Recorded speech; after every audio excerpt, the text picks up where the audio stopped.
Hello, my name is Gene Carlucci, and I am an educator at the Cathedral. I not only teach visiting school groups, but I lead the vertical and highlight tours. When I lead a highlight tour, one of my favorite stops along the way is a pair of stained glass windows in the nave called the medical bay. I think this is a fun and interesting window, which I would like to discuss in this video. To do that, let us take a virtual walk into the cathedral.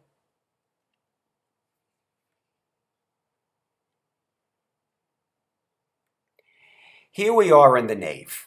As you walk through the cathedral toward the main altar, the medical bay is on your right side, right about the middle of the nave. This is the medical bay, and what I want you to focus on are the two large symmetrical pointed arched windows. Because I'm thinking of another structure in New York City that has a total of 4 big pointed arches. This is a structure that you could walk over. This is a structure that you could drive over. What I'm thinking of is the Brooklyn Bridge. If you look at the towers on the Brooklyn Bridge, each one has a pair of big pointed Gothic arches. Gothic features can occur on secular structures like bridges, but is in the church, the cathedral, or the abbey in which the style is expressed most powerfully. So that's why when you think of Gothic architecture, you're usually thinking of a cathedral.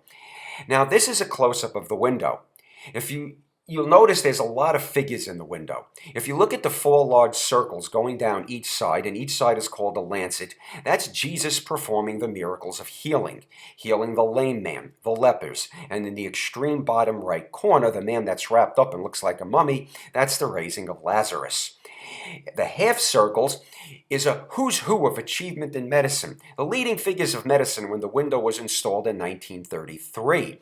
And some of those figures are Hippocrates, and coming into view, Dr. Louis Pasteur.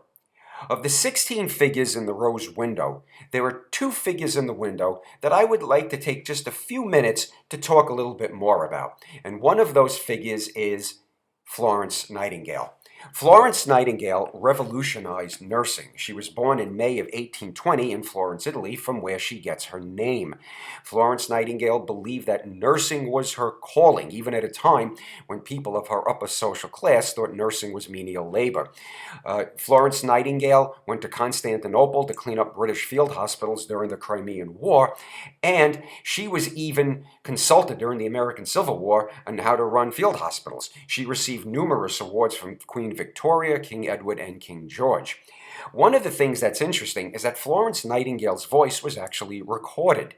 In July of 1890, when she was 70 years old, they recorded her voice for history. You could actually Google this, look it up. There's YouTube videos of this, and they even put the words of what she's saying. And I think this is such an amazing thing to hear from such an important figure from the 19th century. And speaking of the 19th century, I'd like to talk about Dr. Joseph Lister, a scientist and surgeon. Lister was also from England. He did his work in Scotland. And Lister noticed especially people who had fractures, broken bones, and with flesh wounds, that they were often becoming infected. And even people coming out of surgery, they were dying of infection. Building on the work of Dr. Louis Pasteur and the germ theory of disease, Lister started using carbolic acid or phenol to sterilize wounds, hospital rooms, and even surgical equipment. Well, a doctor in this country, Dr. Joseph Lawrence of St. Louis, Missouri, was so impressed with Lister's work, he developed his own antiseptic, which we know as Listerine, which went on sale in 1914.